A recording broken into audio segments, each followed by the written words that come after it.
وہ طائف کے قریب وطاس کے مقام پر جا کر وہ ٹھہرے ہیں اور انہوں نے جنگ کی تیاری کی ہے۔ اس کے اندر اللہ کے نبی صلی اللہ علیہ وسلم تو واپس چلے آئے، لیکن کچھ فوج کو وہاں چھوڑ دیا ہے۔ تو ان کے چچا ابو عامر تھے، وہ سالار تھے، یہ بھی اس جنگ میں شریک تھے۔ انہوں نے اپنے سالار ابو عامر کو یہ دیکھا ہے کہ وہ زخمی ہوئے ہیں، ان کے پاس پہنچے ہیں، پوچھا ہے چچا کس نے آپ کو زخمی کیا ہے؟ انہوں نے اشارہ کیا کہ وہ کافر بھاگا جا رہا ہے۔ کہتے یہ سننے کے بعد میں نے اس کا پیچھا کیا ہے اور بہت اس کو شرم دلائی کہ بھاگنے والے میدان جنگ میں آتا ہے، ہر طرح سے میں نے ان کو شرم، آخر کار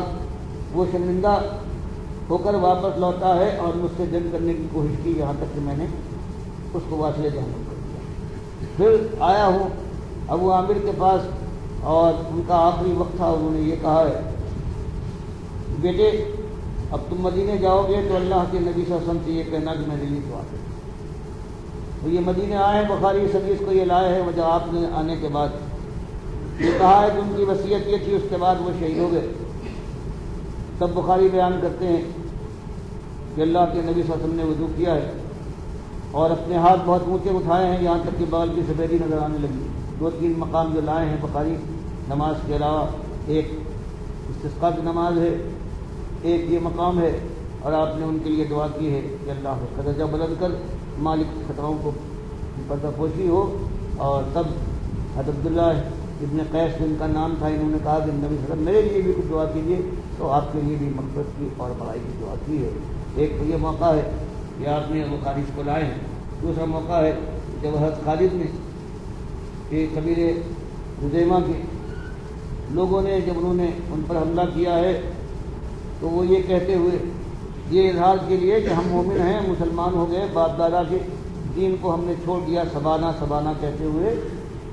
انہوں نے آواز لگائی اس خیال سے کہ ہم نے اپنے باپ دادا کے دین سے انکار کیا ہے، ہم مومن ہو گئے، لیکن یہ سمجھ نہ پائے اور کچھ لوگوں کو قتل کر ڈالا۔ اللہ کے نبی صلی اللہ علیہ وسلم کو جب یہ معلوم ہوا ہے تب آپ نے بہت اونچے ہاتھ اٹھائے اور یہ کہا ہے پروردگار میں خالد کے عمل سے بچوں، مجھے خبر۔ تو یہ ایک پوری تاریخ ہے اللہ کے بندوں کی کہ ایمان کے لیے انہوں نے ساری اپنی زندگی کی ایک ایک روش کو،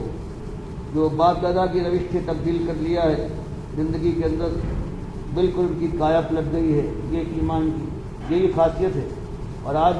ایمان کے اعلان کرنے والے ہر طرف پھیلے ہوئے ہیں، لیکن آپ دیکھیں زندگیوں میں کہیں فرق کرنا بھی مشکل سے نظر آتا ہے۔ تو یہ اللہ کے یہاں کامیابی اس کے اوپر نہیں ہے کہ کوئی اعلان کرے اور اعلان میں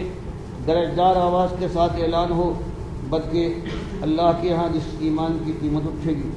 وہ یہی ہے کہ اللہ کا بندہ اپنے مالک کی غلامی میں ایمان کے جتنے تقاضے ہیں حالات کے لحاظ سے وہ سب پورے کرنے کی کوشش کرے، اور اللہ کے اوپر توکل کر کے اگر تقاضا ہے تو اس کے بعد اللہ پر توکل کر کے قدم اس راستے میں آگے بڑھائے، تب اللہ تعالیٰ اپنی رحمت سے کمزوروں کو قوی کرے گا، بے علموں کے اندر علم عطا فرمائے گا، اور جو اپنے کو بے وسیلہ اور وسائل کے سمجھتے ہیں اللہ ان کا کارساز بنے گا اور وسائل کا انتظام کرے گا۔ پھر پریشانیوں میں اللہ کی طرف سے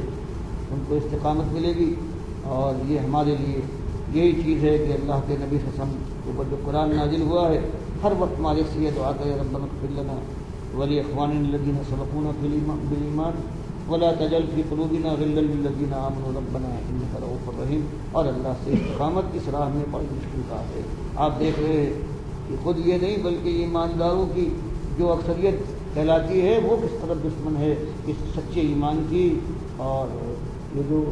کاروبار کرنے والے پیر اور مولوی ہیں کس طرح سے تھوڑا سا کام ہوا ہے، معمولی کام ہوا ہے، اور ہر جگہ ایسا معلوم ہوتا ہے کہ ان کی